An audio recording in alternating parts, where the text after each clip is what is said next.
If we're talking about segregation, we're also talking about integration. I think there's at least at some point an assumption that we all mean the same thing. And I'd like us to give us your view on how this has played itself out over the years. And the Deputy Minister did mention how the policies that we've pursued have further entrenched this. But on a practical level, day-to-day life, what has this meant for South Africans? Has it, driven back social cohesion? Has it been a hindrance to it? Look, I think what has to be recognized from the outset is how desperate the situation is in South Africa.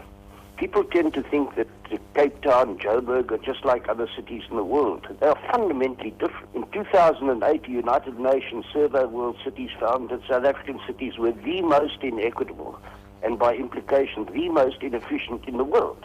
Now that is something that you have to take terribly, terribly serious. So I'm delighted that the government is now beginning to look at this, seems to be interested in taking the idea seriously, but they must understand how radical the nature of change has to be. And it begins with fundamentally challenging the whole model of urban development that has occurred.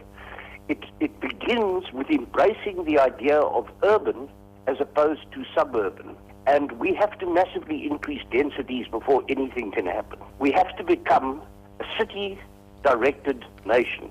We cannot carry on engaging in a world which is just a dream world, which has now been rejected in most parts of the world.